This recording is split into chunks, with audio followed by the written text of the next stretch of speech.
ठहरी ठहरी सी तबीयत में रवानी आई, फिर कोई बात मुझे याद पुरानी आई। यूं आसानी से नहीं मिलती है फन की दौलत, ढल गई उम्र तो गज़लों पे रवानी आई। क्या बात है शायर की। बिस्मिल्लाहिर्रहमानिर्रहीम। आज के हमारे टॉपिक का नाम है 5वें चैप्टर से ड्यूअल नेचर ऑफ मैटर। तो बच्चे आइए ड्यूअल नेचर ऑफ मैटर को स्टडी करते हैं। ड्यूअल नेचर ऑफ मैटर का एक और नाम भी है, वह दूसरा नाम कौन सा है? दूसरा नाम है wave particle nature of matter. ठीक है, आइए इस टॉपिक को स्टडी करते हैं। मेरे बेटे 1900 में मैक्स प्लांक्स ने एक थ्योरी पेश की थी जिसका नाम रखा गया था प्लांक्स क्वांटम थ्योरी। और आपको याद भी है, हमने पढ़ाई भी है। इस थ्योरी के मुताबिक लाइट LIGHT लाइट दो तरह की नेचर रखती है। एक तो लाइट वेव्स होती है, दूसरा लाइट मटेरियल पार्टिकल है। मटेरियल पार्टिकल किसको कहते हैं, ये बात समझने वाली है। बच्चे जिनका मैस होता है, जो पार्टिकल्स मैस रखते हैं, उनको मटेरियल पार्टिकल कहते हैं। ये जो लाइट है, इसके छोटे छोटे पार्टिकल होते हैं जिनको फोटॉन्स कहते हैं, और फोटॉन्स का मैस होता है, इसलिए ये फोटॉन्स मटेरियल पार्टिकल हैं। और दूसरी बात तो आप पहले से जानते हैं कि ये फोटॉन्स क्या हैं, ये वेव्स हैं, ये वेव पैकेट्स हैं। तो इसका मतलब ये हुआ कि जो लाइट है वो दो तरह की नेचर रखती है, वेव्स लाइक नेचर और particle like nature, material particle. तो इसका मतलब ये हुआ कि लाइट में ड्यूअल नेचर होती है, वेव की तरह वाली भी और मटेरियल पार्टिकल की तरह वाली भी। अच्छा, इसके बाद ना 1924 में एक साइंटिस्ट है जिसका नाम है de Broglie, Louis de Broglie. इस बंदे ने क्या किया, इसने कहा कि एवरी मैटर, हर मादा, every matter which is in motion, हर मादा जो हरकत कर रहा है, which is in motion, every matter which is in motion, हर मादा, हर मैटर जो हरकत कर रहा है, हैव ड्यूअल नेचर। वाह भाई वाह, have dual nature. Her matter जो मूव करता है ना, उसकी नेचर ड्यूअल होती है। वो वेव लाइक भी होती है और वो मटेरियल पार्टिकल लाइक भी होती है। ज़्यादातर हम पढ़ाने के लिए दो लफ्ज़ बोल रहे होते हैं, वेव लाइक और पार्टिकल लाइक, वेव लाइक और पार्टिकल लाइक। ठीक है, अच्छा, ये कहता है नहीं, सिर्फ लाइट ही ड्यूअल नेचर नहीं रखती, बल्कि हर मैटर जो मोशन में होगी, हरकत कर रही होगी, उसकी जो नेचर होगी वो ड्यूअल होगी, पार्टिकल लाइक भी और वेव लाइक भी। तो इसका मतलब ये हुआ कि इसके मुताबिक इलेक्ट्रॉन, प्रोटॉन, न्यूट्रॉन या मूव करते हुए एटम्स, जो मूव कर रहे होंगे एटम्स, तो वो क्या हैं, वो ड्यूअल नेचर रखते हैं। ठीक है, चलो एक लम्हे के लिए हम इसकी बात मान भी लेते हैं। तो कैसे माने? इसने अपनी बात को प्रूव देने के लिए एक इक्वेशन पेश की है मैथमेटिकल, जिसे आप कहते हैं डी ब्रॉगली इक्वेशन। क्या कहते हैं? De Broglie equation. आइए डी ब्रॉगली इक्वेशन आपके सामने लिखते हैं। डी ब्रॉगली इक्वेशन है lambda is equal to h/mv। Lambda is the wavelength of waves, h is the Planck's constant और m is the mass of particle या mass of matter जो move कर रही है, और v उसकी वेलोसिटी है। तो इस इक्वेशन को, जिसमें आपको lambda is equal to h/mv दिखाया गया है, इसको डी ब्रॉगली इक्वेशन कहते हैं। मैं इसको एक और अंदाज में भी लिख सकता हूँ। कैसे? Lambda is equal to h/p। ये क्या है? P क्या है, मोमेंटम है। आप जानते हैं ना P is equal to M over V, तो एम ओवर वी की जगह P लिख दिया। तो momentum is inversely proportional to wavelength. अगर कोई रेडिएशंस हैं उनका मोमेंटम ज़्यादा है तो उनकी वेवलेंथ कम होगी। मैं इसको यूं भी लिख सकता हूँ, H is equal to lambda is equal to H over M C. इस V की जगह मैं C भी तो पुट कर सकता हूँ। अगर मैं लाइट की बात कर रहा हूँ, लाइट, तो उसके लिए मुझे V नहीं बल्कि speed of light C put करना होगा। तो ये भी डी ब्रागली इक्वेशन, ये भी डी ब्रागली इक्वेशन, ये भी डी ब्रागली इक्वेशन, तीनों तरीकों से लिखी जा सकती है। अब how this equation is derived, ये इक्वेशन कैसे डिराइव हुई, ये डी ब्रागली ने ये इक्वेशन कैसे हासिल की? तो इस बंदे ने ना दो इक्वेशंस का सहारा लिया। एक इसने Planck's equation E is equal to H mu, जिसे आप इक्वेशन 1 कहते हैं। दूसरा इसने Einstein equation E is equal to M C square, इसको लिया। दो इक्वेशंस हैं, E is equal to H nu Planck's equation, E is equal to M C square Planck's equation, Einstein equation. दोनों इक्वेशंस की एक साइड सेम है, आप दोनों इक्वेशंस को कंपेयर कर दें। कंपेयर कैसे करेंगे देखते हैं। आप ऐसे लिख सकते हैं कि एम सी स्क्वायर बराबर है एच न्यू, ये इससे कट गया, ये और ये आपस में बराबर हो गए। ओके, हो गया बराबर, ठीक है सर जी, ये आपके सामने मौजूद है। ये अब एक इक्वेशन आ गई है। अब इस इक्वेशन में मजीद चेंजिंग क्या करनी है? देखो, आपने फिजिक्स में पढ़ा है V is equal to F lambda. Chemistry में आप क्या पढ़ते हैं? C is equal to nu lambda. 12 मैं आपको बता चुका हूँ कि V वेलोसिटी है, C भी वेलोसिटी, स्पीड ऑफ लाइट है। अगर लाइट के लिए बात करें तो C पुट करेंगे। फ्रीक्वेंसी केमिस्ट्री में न्यू साइन से शो होती है। ओके हो गया। अब आप ऐसा करें कि हमें फ्रीक्वेंसी की वैल्यू दें। तो फ्रीक्वेंसी की वैल्यू कैसे आएगी? C divided by lambda is equal to frequency. क्या किया मैंने? इस लेमडा को C से डिवाइड कर दिया, फ्रीक्वेंसी की वैल्यू आ गई। अब फ्रीक्वेंसी की वैल्यू आप इस इक्वेशन में पुट कर दें। फ्रीक्वेंसी क्या है? C over lambda. तो मैं आपके सामने जब वैल्यू पुट करूंगा तो मेरे पास इक्वेशन पहले से क्या है? एम सी का square is equal to H mu. इस न्यू की जगह पर आप C ओवर लेमडा पुट कर सकते हैं, क्योंकि C ओवर लेमडा इसकी वैल्यू है। C ओवर लेमडा पुट कर दिया। ये C का स्क्वायर है और ये C है, अपोजिट साइड पे। ये वाला C इस C स्क्वायर से कट जाएगा, बाकी जो बचेगा वो होगा M C is equal to H over ये क्या है? लेमडा। अब आप देखना, अगर मैं लेमडा को इस तरफ ले जाऊं और एम सी को नीचे ले आऊं तो ये इंटर एक्सचेंज हो जाएंगे और ये बन जाएगा lambda is equal to H over M C. आप इसे यूं भी लिख सकते हैं, lambda is equal to H over M V. आप इसे यूं भी लिख सकते हैं, lambda is equal to H over P. ये तीनों क्या हैं? ये तीनों डी ब्रॉगली इक्वेशंस हैं। ये इक्वेशन हमें जो बात समझाएगी उसे हम एग्जाम्पल से समझेंगे। जनाबे वाला, मैंने आपके सामने जो है मैंने आपके सामने डी ब्रॉगली इक्वेशन को एक्सप्लेन किया है। अब ये डिराइव हो गया। कभी कभी शार्ट क्वेश्चन आ जाता है कि डी ब्रॉगली इक्वेशन को डिराइव करें, तो इधर से शुरू करेंगे, इधर ख़त्म कर देंगे। ये रिलेशनशिप क्या है कि लेमडा इन्वर्सली प्रोपोर्शनल है मैस के वेलोसिटी के, या फिर मैस और वेलोसिटी के प्रोडक्ट के इन्वर्सली प्रोपोर्शनल है लेमडा। तो आप उसे P भी लिख सकते हैं। अच्छा, अब हम ना इस इक्वेशन को वाकई में समझने के लिए या डी ब्रॉगली के कॉन्सेप्ट को समझने के लिए कुछ एग्जाम्पल डिस्कस करेंगे। पहले हम एग्जाम्पल नंबर 1 डिस्कस करते हैं।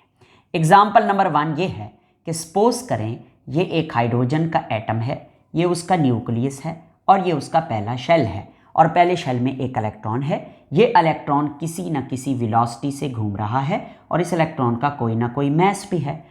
वो हमें बताता है कि ये इलेक्ट्रॉन जिस वेलोसिटी से घूम रहा है वो है 2.188 इंटू 10 की पावर 6 मीटर पर सेकेंड।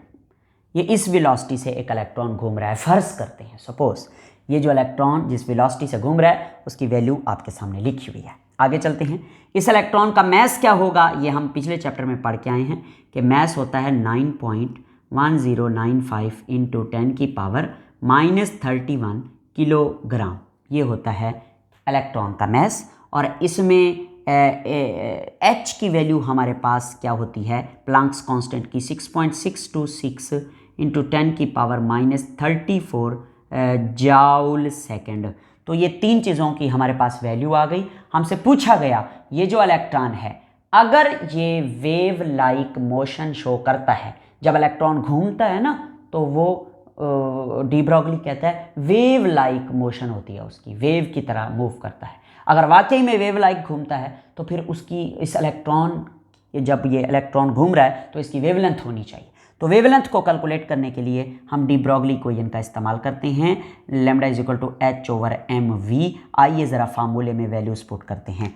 h की जगह आप ये वाली वैल्यू पुट करेंगे 6.626 इंटू 10⁻³ डिवाइडेड बाय m की जगह मैस ऑफ इलेक्ट्रॉन 9.10 इंटू 10⁻31 और v की जगह वेलोसिटी या स्पीड ऑफ इलेक्ट्रॉन 2.188 इंटू 10⁻6। जब इस तमाम को सॉल्व करते हैं तो आंसर आता है, डायरेक्ट लिख रहा हूँ, 0.33 इंटू 10⁻9 मीटर, 0.33 इंटू 10⁻9 मीटर। और आप जानते हैं कि 1 नैनोमीटर किसके बराबर होता है, 10⁻9 मीटर के। तो 10⁻9 मीटर को हटाकर आप इस जगह पे नैनोमीटर लगा दें, lambda is equal to 0.33 nanometre. This is the wavelength of electron which is moving in the first orbit of hydrogen atom. इसका मतलब इससे ये जाहिर हुआ कि जो इलेक्ट्रॉन है वो इलेक्ट्रॉन, ये अगर ये ऑर्बिट है तो इलेक्ट्रॉन इस ऑर्बिट में कैसे घूमता है मैं बताता हूँ। इलेक्ट्रॉन इस ऑर्बिट में यूँ घूमता है, वेव लाइक। क्यों? क्योंकि वेवलेंथ है उसकी, इलेक्ट्रॉन की वेवलेंथ है, कितनी वेवलेंथ है, 0.33 नैनोमीटर। और सुनो, ये जो वेवलेंथ ऑफ इलेक्ट्रॉन है ये एक्सरेज की वेवलेंथ के कंपेरेबल है। जितनी एक्सरेज की वेवलेंथ है उससे मिलती जुलती इलेक्ट्रॉन की वेवलेंथ है। तो हम एक्सरेज की हेल्प से इलेक्ट्रॉन की वेवलेंथ को भी मेजर कर सकते हैं, डिटरमाइन कर सकते हैं, कैलकुलेट कर सकते हैं। तो इससे साबित हुआ कि घूमने वाला जो इलेक्ट्रॉन है, स्मॉल पार्टिकल, सब एटॉमिक पार्टिकल, ये पार्टिकल तो है, ये मटेरियल पार्टिकल तो है। कैसे है ये मटेरियल पार्टिकल? क्योंकि इसका मैस है तो इसलिए मटेरियल पार्टिकल है। और इस इक्वेशन ने बात प्रूफ से साबित कर दी कि ये electron wave like motion show करता है। ये जब भी मूव करता है तो ये वेव की तरह मूव करता है, वेव की फॉर्म में मूव करता है। तो इसने क्या कहा था कि every matter which is in motion, तो इलेक्ट्रॉन भी तो मैटर है, वो मोशन में हरकत कर रहा है, इलेक्ट्रॉन घूम रहा है न्यूक्लियस के गिर्द, तो वेव लाइक मोशन से घूमेगा। चलो ये तो हो गया माइक्रोस्कोपिक पार्टिकल यानी इलेक्ट्रॉन के हवाले से। वो कहता है इसके अलावा आप कोई और एग्जांपल दें जो हमें नज़र आते हैं देखे जाने वाले मैक्रोस्कोपिक पार्टिकल्स जो होते हैं, उनके लिए आप हमें बताएं कि वाकई में उनमें भी वेव लाइक मोशन है। देखें, फ़र्ज़ करते हैं एक ना स्टोन है, पत्थर है स्टोन, और उसका जो मैस है ना स्टोन का वो 1 ग्राम है। अगर 1 ग्राम को मैं किलोग्राम लिखूं तो 10⁻³ किलोग्राम लिखा जाएगा। बिल्कुल ऐसे ही है, m इज़ इक्वल टू 1 ग्राम या फिर 10⁻³ किलोग्राम है। और वो कहता है वो जिस वेलोसिटी से घूम रहा है वो है 10 मीटर पर सेकंड, और इसका मैस ये है, वेलोसिटी ये है। h की वैल्यू तो आपको पता है 6.626 इंटू 10⁻34 जूल सेकेंड। आप ना इस इक्वेशन में पुट करें lambda is equal to h/mv। Okay, h की वैल्यू है 6.626 into 10⁻34 divided by m the mass of stone that is 10⁻³ okay, और into 10 metre per second is the velocity of stone. जब आप इसको सॉल्व करेंगे तो कैसे सॉल्व करेंगे मैं आपको दिखाता हूँ। ये देखें, आप इसे सॉल्व करेंगे कुछ इस तरह से कि ये जनाब वाला 10⁻1 है, जहाँ कुछ ना हो वहाँ 1 होता है। ये 10⁻³ है, अगर -3 में से 1 काट दें तो 10⁻² बन जाएगा। यानी आपके पास आंसर बचेगा lambda is equal to 6.626 into 10⁻34 और नीचे होगा 10⁻²। तवज्जो, अगर मैं 10⁻² को ऊपर ले आऊँ तो वो क्या बन जाएगा, वो बन जाएगा 6.626 इंटू 10⁻34 और ये नीचे वाला 10⁻² ऊपर आके बन जाएगा 10⁻+2। अब ये 10⁻34 10⁻2 है, तो -34 और 2 इनको सॉल्व करें तो -34 में से 2 जाए तो -32 बचता है। यानी इसका जो आंसर बचेगा वो मैं इधर आपके सामने लिखता हूँ। आंसर बचेगा lambda is equal to 6.626 into 10⁻32 metre, -32 metre. अल्लाह, इतनी छोटी wavelength, very very very small wavelength है ये। यानी कि अगर मैं बात करूँ ना उस पत्थर की, स्टोन की, तो वो स्टोन जब हम किसी को मारते हैं, फ़र्ज़ करें एक स्टोन था 1 ग्राम का, हमने किसी को मारा, वो जिस स्पीड से गया वो 10 मीटर पर सेकंड थी, तो वो स्टोन जो मूव कर रहा होता है वो मूव सीधा नहीं करता, बल्कि उसमें भी वेव्स होती हैं, वो भी वेव लाइक मूव करता है। मगर उस स्टोन से पैदा होने वाली वेव्स की जो वेवलेंथ है वो इतनी स्मॉल है, -32, बहुत स्मॉल है ये, 10 की पावर -32, 0.00031 जीरो लगाएंगे फिर जाके ये वैल्यू आएगी। इतनी स्मॉल वेवलेंथ है कि हम उसे आम आंख से नहीं देख सकते, हम उसे डिटरमाइन नहीं कर सकते, हम उसे मैयर नहीं कर सकते। अलबत्ता हम उसे मैथमेटिकली कैलकुलेट तो कर रहे हैं, मगर वो बहुत छोटी वैल्यू है। इसलिए अगर ये मेरे हाथ में मौजूद मार्कर की कैप को मैं फेंकूं तो ये जाएगा, ये मूव करेगा।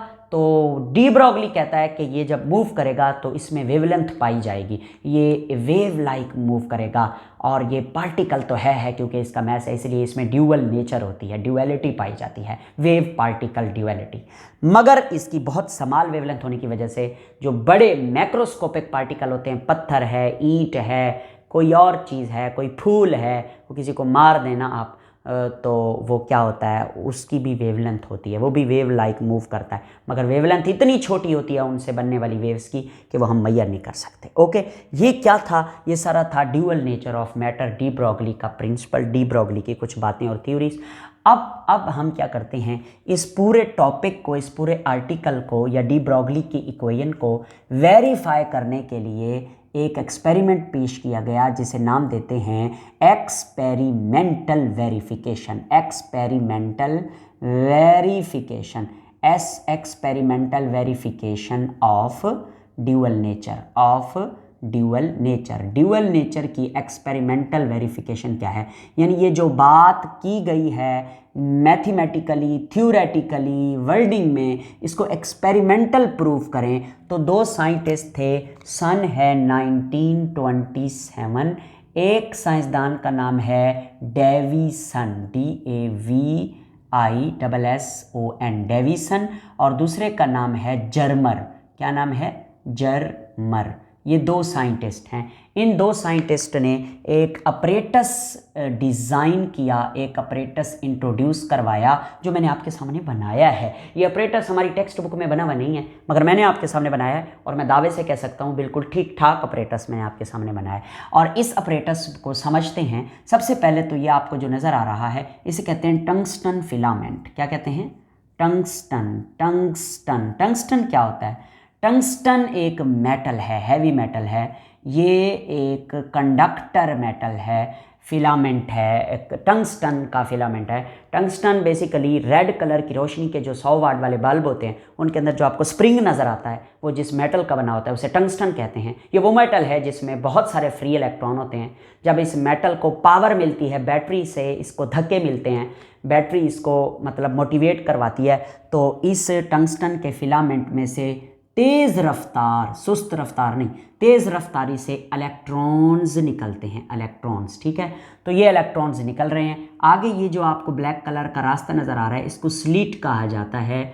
और ये जो है ना जनाबे वाला, ये हैं चार्ज्ड प्लेट्स।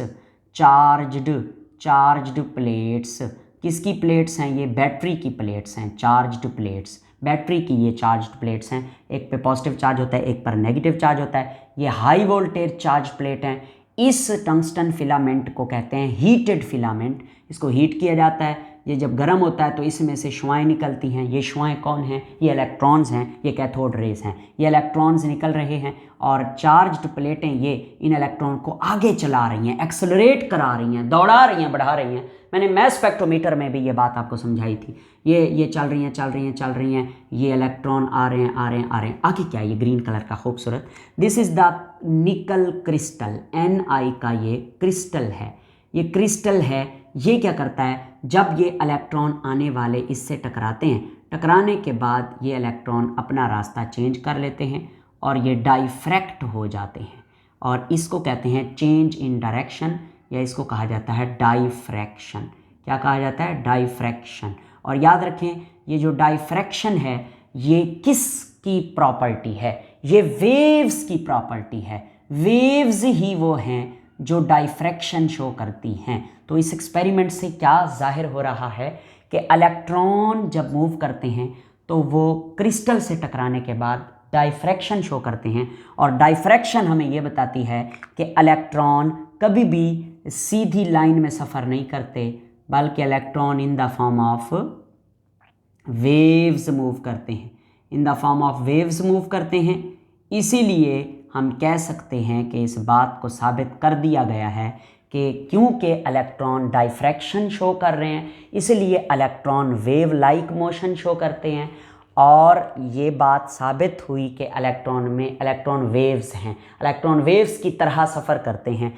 मटेरियल पार्टिकल तो थे ही थे, क्योंकि इलेक्ट्रॉन का मैस है, जिसका मैस हो वो मटेरियल पार्टिकल तो होता है। इस तजर्बे से ये साबित हो गया कि इलेक्ट्रॉन वाकई में वेवलेंथ शो करते हैं, क्योंकि वो वेव्स बनाते हैं। ये क्या है, इसको हम कहते हैं स्केल। ये स्केल होता है, इस जगह पर आके ना डिटेक्शन होती है, ये डिटेक्टर का काम कर रहा होता है, डिटेक्टर का। ये बता रहा होता है कि इलेक्ट्रॉन आए हैं मुड़कर डाइफ्रैक्ट होकर या नहीं। तो ये जो ऑपरेटर्स मैंने आपके सामने बनाया है ये डेविसन और जर्मर नामी साइंटिस्ट ने दरियाफ्त किया था। इन दोनों साइंटिस्ट को इस एक्सपेरिमेंटल वेरिफिकेशन वाले ऑपरेटर्स को डिज़ाइन करने पर नोबेल प्राइज़ से नवाजा गया था, और डी ब्रॉगली को भी इस इक्वेशन को पेश करने के लिए, इस इक्वेशन को दरियाफ्त करने के तौर पर इस बच्चे को भी इस बंदे को भी नोबेल प्राइज़ से नवाजा गया था। अलग अलग, उनको अलग इनको अलग। तो ये था आज का हमारा टॉपिक। Thank you.